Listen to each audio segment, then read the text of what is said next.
Hello guys, welcome to Quanta Minds. आज हम पढ़ने वाले हैं केमिकल बॉन्डिंग में वेस्पर थ्योरी के बारे में। और वेस्पर थ्योरी में भी सबसे इंपॉर्टेंट क्या होता है कि शेप्स एंड ज्योमेट्री हमें पहचाननी होती है मॉलिक्यूल की। ये आपके जनरली नीट और आपके जेई मेंस में काफ़ी ज़्यादा इससे क्वेश्चन पूछे जाते हैं कि किस तरीके से आपको कोई मॉलिक्यूल दे दिया गया होगा और पूछ लेंगे कि इसकी ज्योमेट्री और शेप क्या होगी। तो टू फाइंड दिस हमारे को एक चीज़ पता होनी चाहिए, दैट इज स्टेरिक नंबर।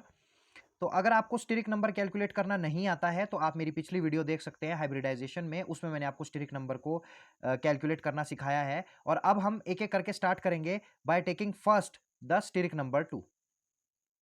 तो ऐसे जो मॉलिक्यूल है जिनका स्टेरिक नंबर 2 होता है बेसिकली, फॉर एग्जांपल AB2, अगर हम बात करें इनकी ज्योमेट्री की और अगर हम बात करें इनकी शेप की, तो हमें पता होना चाहिए कि इनकी ज्योमेट्री आपके पास हमेशा लीनियर होती है और इनकी शेप भी हमेशा लीनियर होती है। फॉर एग्जांपल अगर हम देखें यहाँ पे, that we can take example of BeCl2। तो बेरिलियम क्लोराइड का कुछ इस तरीके के आपके पास आसपास स्ट्रक्चर आपके पास हो सकता है। किस फॉर्म में? जनरली गैस स्टेट में। तो गैस स्टेट में जनरली ये कैसा होगा? मॉलिक्यूल होगा, अलग होगा बिल्कुल। तो इस मॉलिक्यूल की शेप कुछ इस तरीके से होगी। ओके, अब हम बात करते हैं स्टेरिक नंबर 3 का केस। तो स्टेरिक नंबर 2 में बस इतना ही। अब हम बात करेंगे स्टेरिक नंबर 3 का केस। अगर हम स्टेरिक नंबर 3 की बात करें, फॉर एग्जांपल AB3, तो यहाँ पे क्या हो सकती है आपके पास? अगर हम बात करें तो इसकी ज्योमेट्री और इसकी शेप, ये दोनों चीज़ें आपके लिए इंपॉर्टेंट हो जाएगी।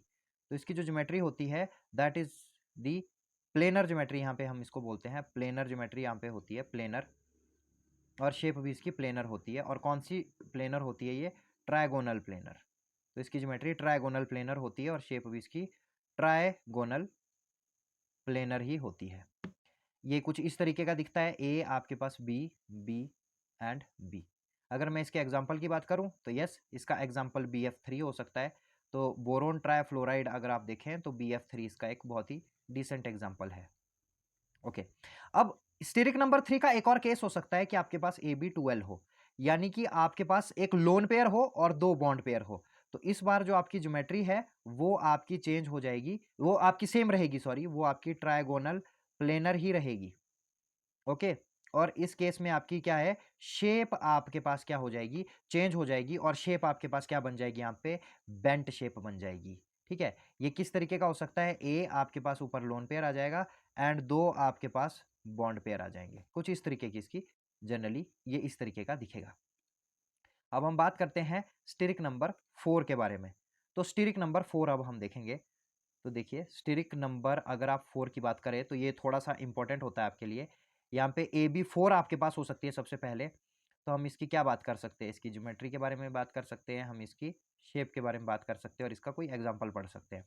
तो अगर हम ज्योमेट्री की बात करें तो इसकी ज्योमेट्री होती है हमारे पास टेट्राहेड्रल ज्योमेट्री होती है इसकी। शेप की बात करें तो इसकी शेप भी जनरली टेट्राहेड्रल ही होती है। फॉर एग्जाम्पल आप बात कर रहे हो CH4 की, तो किस तरीके से ये हो सकता है? CH कुछ इस तरीके की इसकी ज्योमेट्री होती है बेसिकली। आपके पास AB3L भी हो सकता है, यानी कि तीन बॉन्ड पेयर एक लोन पेयर, ये भी स्टेरिक नंबर 4 होंगे। इनकी ज्योमेट्री भी सेम आपकी टेट्राहेड्रल ही रहेगी, लेकिन इसमें जो शेप होगी वो आपकी ट्रायगोनल पिरामिडल रहेगी, यानी कि इसकी शेप ट्रायगोनल पिरामिडल रहेगी। कुछ आपके पास इसका एग्जाम्पल की बात करें तो अमोनिया इसका एग्जाम्पल हो गया। ये नाइट्रोजन, ये लोन पेयर और तीन हाइड्रोजन। तो आप देख ही सकते हैं ये पिरामिड की तरह है और ट्रायगोनल पिरामिडल है। नेक्स्ट आपके पास हो सकता है AB2L2। ठीक है, मतलब दो बॉन्ड पेयर दो लोन पेयर, ये भी स्टेरिक नंबर 4 होंगे। इनकी ज्योमेट्री भी आपके पास टेट्राहेड्रल रहेगी, मतलब ज्योमेट्री चेंज नहीं होती, शेप ही चेंज होती है with introduction of lone pairs. तो इसकी जो शेप होती है ना, ये शेप बेंट शेप कही जाती है। फॉर एग्जाम्पल ये भी आपकी वाटर में हो सकती है, इस तरीके से आप देख सकते हो। तो वाटर इसका एग्जाम्पल हो गया। तो जनरली ये आपके पास बेंट शेप होती है। ओके, अब हम बात करते हैं स्टेरिक नंबर 5 का केस, जो बहुत इंपॉर्टेंट होता है। स्टेरिक नंबर 5, इससे मैक्सिमम टाइम आपको क्वेश्चन इसी से पूछे जाते हैं। तो ये मोस्ट इंपॉर्टेंट कैटेगरी है, इसको आपको करना ही करना है हर हाल में। तो सबसे पहला केस क्या हो सकता है? आपके पास AB5 हो सकता है, यानी कि पांचों आपके पास क्या हो? बॉन्ड पेयर्स हो। तो यहाँ पे आपके पास थियरी क्या बोलती है आपको? तो इसकी कुछ क्या हो सकती है? एक ज्योमेट्री होगी एंड इसकी क्या होगी? शेप होगी एंड इसका कोई एग्जाम्पल। ठीक है, तो इसकी जो ज्योमेट्री होगी ना बेसिकली, वो आपके पास होगी इसकी TBP।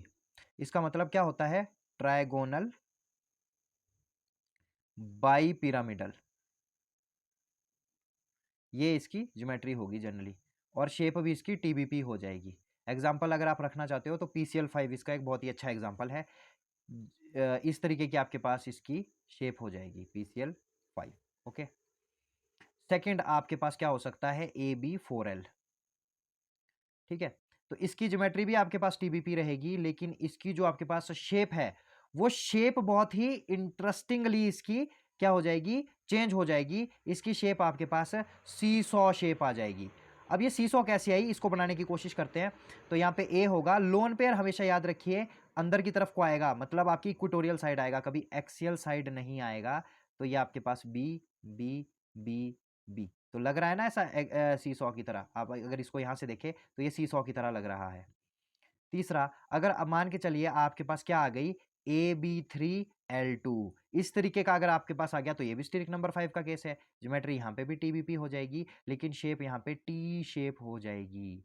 तो इसको बनाने की कोशिश करते हैं। टी शेप किस तरीके से बनेगी, आपके पास दो लोन पेयर है, तो आपके पास दो लोन पेयर हम यहाँ पे लगा देते हैं, दो लोन पेयर लगा देते हैं, और आपके पास तीन बॉन्ड पेयर लगा देते हैं। तो आप देख सकते हैं ये एक टी की तरह लिख रहा है, आपको टी की तरह दिख रहा है, तो इसको टी शेप कहते हैं। ये जनरली आपको एक सी सॉ की तरह दिख रहा है, तो इसको सी सॉ शेप कहते हैं। ओके, तो स्टेरिक नंबर 5 में एक और केस हो सकता है आपके पास, ऐसा भी हो सकता है कि AB2L3 बन जाए। तो इसकी भी आपके पास जो ज्योमेट्री रहती है वो क्या रहेगी आपके पास, वो तो स्टिल टीबीपी रहेगी, लेकिन इस बार जो इसकी शेप है वो कैसी हो जाएगी, इसकी शेप हो जाएगी लीनियर। तो ये कैसी लीनियर शेप होगी, देखिए ये ए है, दो बी तो रहेंगे ही रहेंगे, यानी कि एक्सियल बॉन्ड तो रहते ही रहते हैं, इक्वेटोरियल बॉन्ड्स में आपके पास तीनों लोन पेयर हो जाएंगे, और ये चीज बहुत इंपॉर्टेंट होती है। ओके, अब हम बात करते हैं स्टेरिक नंबर 6 के बारे में। तो जो हमारा लास्ट है यहाँ पे, दैट इज स्टेरिक नंबर 6। तो स्टेरिक नंबर 6 आपके पास क्या हो सकता है, आपके पास AB6 हो सकता है। तो यहाँ पे आपके पास ज्योमेट्री एंड शेप इंपॉर्टेंट होती है, ज्योमेट्री शेप। तो ज्योमेट्री शेप एंड ये किस तरीके की अपीयर होगी, यानी कि एग्जाम्पल इसका बहुत इंपॉर्टेंट है। तो ज्योमेट्री की बात करें तो इसकी जो ज्योमेट्री होती है दैट इज ऑक्टाहेड्रल, और शेप भी इसकी कैसी हो जाती है, ऑक्टाहेड्रल हो जाती है। और अगर हम देखें तो ये किस तरीके से हो सकता है, SF6 में ये हो सकता है बेसिकली। SF6 अगर आप देखें तो SF6 कुछ इस तरीके से आपको देखने को मिलेगा। तो इस तरीके का ये जनरली अपीयर होता है। ओके, और क्या हो सकता है आपके पास, AB5L भी आपके पास हो सकता है। ओके, तो इसकी ज्योमेट्री आपके पास क्या रहेगी, ऑक्टाहेड्रल ही ज्योमेट्री आपके पास रहेगी, लेकिन इसकी जो शेप है, अब शेप इसकी क्या हो जाएगी, तो इसकी शेप आपके पास कैसी हो जाएगी, स्क्वायर पिरामिड इसकी शेप हो जाएगी, स्क्वायर पिरामिड ये आपके पास हो जाएगा।